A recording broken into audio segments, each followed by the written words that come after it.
ગઈકાલે આ દાખલો આપણે હોમવર્કમાં આપ્યો હતો, યાદ રાખજો. હવે આ દાખલો કેવી રીતે કરો ખાસ સમજજો. જ્યારે કોઈ એક સંખ્યાને 125 વડે ભાગવામાં આવે તો શેષ 15 વધે છે. જો આ સંખ્યાને 9 વડે ભાગવામાં આવે તો શેષ કેટલી વધશે? સૌથી પહેલાં તમને આ ખબર હોવી જોઈએ. ભાગાકારમાં તમને આ વસ્તુનો આઈડિયા હોવો જોઈએ. કઈ વસ્તુ? તો ખાસ સમજજો. અહીંયા અંદર જે હશે એ શું હશે? ભાજ્ય હશે. આ શું હશે? ભાજક. આ શું હશે? ભાગફળ હશે. અને આ શું હશે? નીચે શેષ હશે. ક્લિયર? તો ભાજ્ય જ્યારે શોધવું હોય ત્યારે ભાજક ગુણ્યા ભાગફળ પ્લસ શેષ, આ સૂત્ર યાદ રાખજો. કયું સૂત્ર? જ્યારે ભાજ્ય શોધવું હોય, મતલબ અહીંયા ભાજ્ય શોધવું હોય તો એના માટેનું સૂત્ર ભાજક ગુણ્યા ભાગફળ પ્લસ શેષ. ક્લિયર થાય છે? તો અહીંયા સમજો ખાસ. ક્વેશ્ચન શું કહે? જ્યારે કોઈ સંખ્યાને 125 વડે ભાગવામાં આવે, કોઈ સંખ્યા છે આપણને ખબર નથી, તો સંખ્યાને શું ધારી લેવી? એક્સ. તો આપણે એક્સ ધારી લીધો, એને 125 વડે ભાગીશું. ક્લિયર છે? તો 15 શેષ વધે છે, તો આ શેષ લખી દીધી 15. ક્લિયર થાય છે? 15 શેષ વધે છે, તો આ સંખ્યા 9 વડે ભાગવામાં તો શેષ કેટલી વધશે? ચલો હવે આપણી પાસે સૂત્ર તમે એ જુઓ. તો આને શું કહીશું આપણે? ભાજ્ય કહીશું. આને ભાજક ગુણ્યા ભાગફળ. તો ભાજક ગુણ્યા ભાગફળ પ્લસ શેષ, તો તમને કેટલા મળ્યા? અહીંયા 140 મળી ગયા. ક્લિયર થાય છે? હવે અહીંયા શું કહે છે? શેષ 15 વધે, તો આ સંખ્યા 9 વડે ભાગવામાં આવે તો શેષ કેટલી વધશે? તો જો અહીંયા આપણે શું કરીશું હવે? તો હવે આપણે 9 વડે ભાગીશું. આ જે સંખ્યા આવે એને 9 વડે ભાગીશું તો શેષ કેટલી વધશે? તો 5 શેષ વધશે. ક્લિયર છે? તો આપણે આ જો આપણને જે સંખ્યા મળી 140 એને 9 વડે ભાગીશું. તો તમે ભાગાકાર તો તમને આવડે છે. એટલે વસ્તુ અહીંયા યાદ રાખવાની જેવી કઈ છે? તો ભાજક, અહીંયા શું કહીશું? ભાજ્ય, અને ભાજક, અને ભાગફળ, નીચે આવશે શેષ આવશે. એટલે શેષ 5 વધશે. તો આન્સર તમારો શું આવશે? અહીંયા 5 આવશે. આન્સર તમારો શું આવશે? અહીંયા 5 આવશે. અમુક લોકોએ 6 લખ્યો તો કમેન્ટમાં, પણ આન્સર શું આવશે? 5 આવશે. ક્લિયર થાય છે? જો ભાઈ આ દાખલો પૂછાયો તો મસ્ત દાખલો છે. આ કરવાનું કંઈ નથી આમાં. જુઓ એ ખાસ સમજો, તમને આ વસ્તુનો આઈડિયા હોવો જોઈએ. તો અહીંયા જો 2 એકા 2 પ્લસ એટલે 3/2, 3 એકા 3, 4/3. અહીંયા જો 3/2, 4/3 આવું રિપીટ થશે. તો અહીંયા કેટલું આવશે? 61/62/61 આવશે. ક્લિયર થાય છે? તો આ 3, અહીંયા 3 આ કેન્સલ થઈ જશે. આ 4 4 કેન્સલ થશે. એટલે એ રીતે 5 5 કેન્સલ થશે. તો વધશે શું? અહીંયા આ 61, અહીંયા બી 61 આવશે. ક્લિયર છે? ખ્યાલ આવ્યો કે નહીં? તો 61 61 કેન્સલ, તો આન્સર શું? 62/2 આવશે. ફરીથી સમજી લો, એકવાર ફરીથી તમને સમજાવું છું. આવો દાખલો આપેલો હોય સાદું રૂપનું, 1 + 1/2, 1 + 1/3 આવો આપેલો છે, અને આમાં ક્વેશ્ચન માર્ક આપેલો છે કે આન્સર શું આવશે. ફરીથી તમને સમજાવું છું, ખાસ સમજજો. અહીંયા જો 1 + 1/2, 1 + 1/3, 1 + 1/4. ક્લિયર? આવું આનો મતલબ શું થાય? ક્યાં સુધી જાય છે? તો 1 + 1/61 સુધી જાય છે. તો 2 એકા 2 + 1 એટલે શું થાય? 3/2.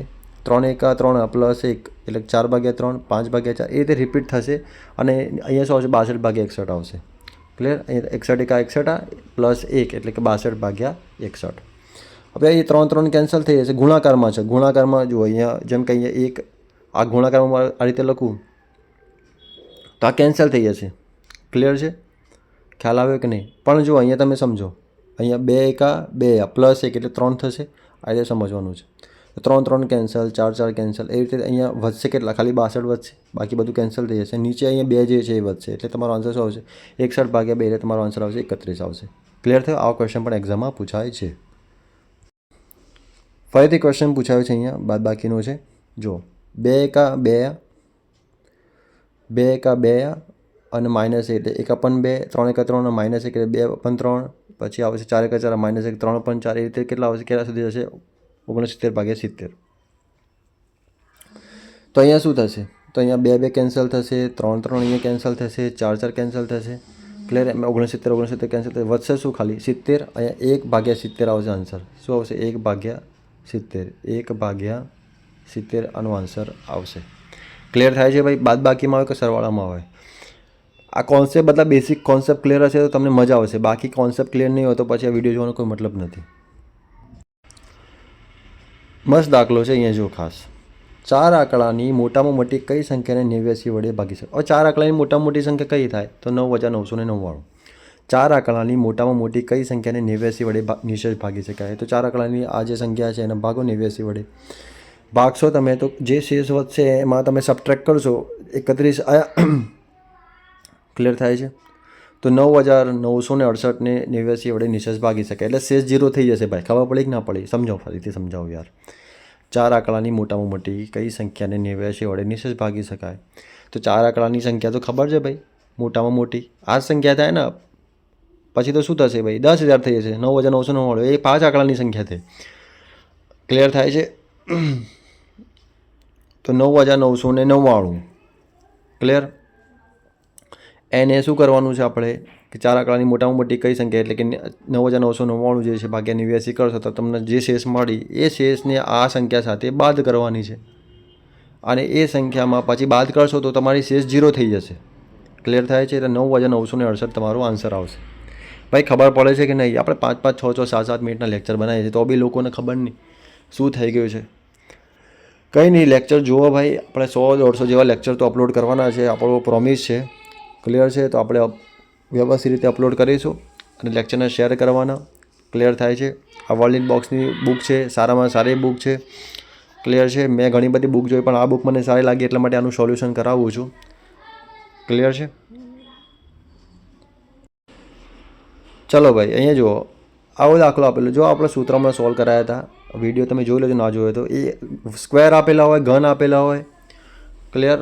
ક્રમિક સંખ્યાઓ આપેલી હોય, ક્રમિક એકી સંખ્યા આપેલી હોય, ક્રમિક બેકી સંખ્યા, બધા સૂત્ર આપણે લખાવ્યા છે. અહીંયા શું આપેલું છે? વર્ગની વાત કરી છે. 1નો વર્ગ, 1, 2નો વર્ગ, 4, 3નો, મતલબ 14નો વર્ગ સુધી આ સંખ્યાઓનો સરવાળો કેટલો થશે એવું ક્વેશ્ચન પૂછ્યું છે. તો સૂત્ર શું આવશે? n/6 n+1 2n+1. n બરાબર છેલ્લી સંખ્યા કઈ છે ભાઈ? 14. તો 14/6, 14+1 અને 2 14 ગુણાકારમાં, એટલે અહીંયા n ગુણાકારમાં છે તો 14 ગુણાકારમાં આવશે +1. એટલે કે સાદુરૂપ તમે આવશો તો આન્સર તમને મળી જશે. કેટલો આવશે ભાઈ? 14/6 થશે, 14 ને 1 15 અને 14 28 ને 29. બસ ગુણાકારનો ખેલ છે ભાઈ. 5 તારી 15 અને 3 દુ 6. ક્લિયર છે? કેન્સલ થશે. 14 × 70 × 29 કરશો તો તમારો આન્સર આવી જશે 1015. આવા ક્વેશ્ચન એક્ઝામમાં પૂછાય છે, યાદ રાખજો. ચલો ભાઈ, ઘનવાળો આપેલો જ ક્વેશ્ચન. 1નો ઘન, 1, 2નો ઘન, એટલે 10નો ઘન સુધીનો સરવાળો કેટલો થશે? મતલબ 1નો ઘન, 2નો ઘન, 3નો ઘન, આ જે ઘનમાં જે જવાબ આવશે એનો ટોટલ સરવાળો કરવાનો કેટલો આવશે? પણ આપણી પાસે સૂત્ર છે n²/4 કૌંસમાં n+1નો હોલ સ્ક્વેર. ક્લિયર છે? તો n એટલે કે 10નો સ્ક્વેર ભાગ્યા 4, 10 + 1 એટલે કે 11 એનો સ્ક્વેર. ક્લિયર થાય છે? એટલે 10નો વર્ગ 100 ભાગ્યા 4 એટલે 25 ચોક 100, 10 ને 11નો વર્ગ 121, તો 25 × 11 કરી દો એટલે તમારો જવાબ 25 × 11નો વર્ગ એટલે 121, એટલે 13,025 જવાબ આવશે. વર્ગ, ઘન આ બધું આવડવું જોઈએ યાર, આ બધું મારે શીખવાડવાનું ના હોય.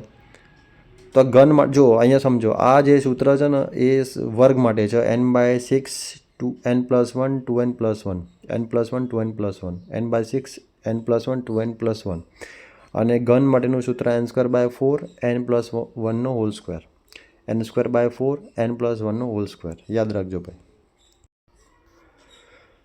ભાઈ આવા દાખલા, લલ્લુ પંજુ જેવા દાખલા છે, એક્ઝામમાં પૂછાય તો સોલ્વ કરી લેવાના. બે સંખ્યાઓના ગુણાકાર 320 છે અને તેનું પ્રમાણ 5:1 આપેલું છે. તો આ સંખ્યાને વર્ગનો તફાવત કેટલો છે? ચલો ધારવાનું રહેશે x અને અહીંયા જો 5x, અહીંયા 5 છે તો 5x અને અહીંયા 1 છે 1x. ગુણાકાર કેટલો છે ભાઈ? 320, એટલે 5x × x એટલે x નો વર્ગ થશે. 5 ભાગાકારમાં આવશે 320ના, એટલે કેટલા આવશે? 64 આવશે. 64નું વર્ગમૂળ કેટલું થાય? 8 થાય. x મળી ગયા આપણને. તો 5x એટલે કેટલા થાય? 8 × 40. અને બીજી સંખ્યા કઈ આવશે ભાઈ? બીજી સંખ્યા 8 આવશે. ક્લિયર છે? તો 4નો વર્ગ 16 થાય એટલે 1600 -8નો વર્ગ 64, 1600 - 64 તો 1536. ભાઈ આ ક્વેશ્ચન આવા બધા પૂછાઈ જાય છે. CCમાં પણ પૂછાઈ ગયા છે આ પ્રકારના ક્વેશ્ચન. અને ગૌણ સેવા જે 210 માર્ક્સનું પેપર લે છે એમાં પણ આવા ક્વેશ્ચન પૂછાયા છે, તો ધ્યાન રાખજો ખાસ. ક્લિયર થાય છે? ફરીથી એકવાર રિપીટ કરી લો. બે સંખ્યાઓનો ગુણાકાર 320 છે, તેનું પ્રમાણ 5:1 છે. ગુણોત્તર પ્રમાણવાળું ચેપ્ટર આપણે ચલાવીશું તો થોડી વધારે મજા આવશે. તો આ સંખ્યાના વર્ગોના તફાવત કેટલો થાય? તો x ધારી લો, ગુણાકાર 320 છે, ભાગાકારમાં જશો તમે 320/5 કરશો તો 64 મળશે. 64નું વર્ગમૂળ 8 થશે. ક્લિયર છે? એક્સની કિંમત 5x, તો x બરાબર તમે મૂકી દો કેટલા? 8. તો 8 × 40 ને બીજી કઈ સંખ્યા આવશે? 8 આવશે. બંનેનો વર્ગો કરો અને વર્ગનો તફાવત લઈ લો, જવાબ આવી જશે. ચલો મસ્ત ક્વેશ્ચન છે ભાઈ, એકદમ શાનદાર, જબરજસ્ત, જિંદાબાદ. બે સંખ્યાઓનો સરવાળો 20 છે અને ગુણાકાર 40 થાય છે. તો આ બે સંખ્યાઓના વ્યસ્તનો સરવાળો કેટલો થાય?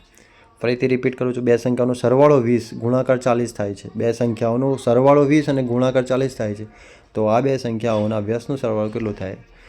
બે સંખ્યા ધારી લેવાની કે એક એક્સ છે બીજી વાય છે. તો બે સંખ્યા એટલે એક્સ પ્લસ વાય 10માં કરતા હતા એવી રીતે જ કરવાનું છે. એક્સ પ્લસ વાય બરાબર 20, એક્સ ગુણ્યા વાય બરાબર 40 થશે. ચાલો, વ્યસ્તનો સરવાળો 1 એક્સ પ્લસ 1 વાય. તમને ખબર જ છે, અહીંયા ક્રોસ ગુણાકાર કરશો તમે તો અહીંયા વાય અહીંયા આવશે, એક્સ અહીંયા આવશે, તે વાય પ્લસ એક્સ ભાગ્યા એક્સ ઇન્ટુ વાય. સરવાળો કેટલો છે ભાઈ? 20. ગુણાકાર કેટલો છે? 40. 0 0 કેન્સલ, 1/2 એટલે 0.5 તમારો જવાબ. ક્લિયર થઈ ગયું? વેરી ઇમ્પોર્ટન્ટ, બહુ ઇઝી ક્વેશ્ચન છે ભાઈ. ચલો, આજનું હોમવર્ક આપી દઉં તમને. 1 2 આંકડાની સંખ્યામાં દશકનો અંક એકમના અંકથી 2 ગણો છે. આ બંને અંકના રૂમની અદલાબદલી કરતા નવી સંખ્યા મળે તે મૂળ સંખ્યા કરતાં 27 જેટલી ઓછી થાય તો મૂળ સંખ્યા કઈ હશે? ક્લિયર છે? વિડીયો પોઝ કરીને વાંચી લેજો 1 2 વખત અને સોલ્વ કરવાનો ટ્રાય કરજો. ઓકે, આનો આન્સર કમેન્ટમાં આપજો. જય હિન્દ, જય ભારત.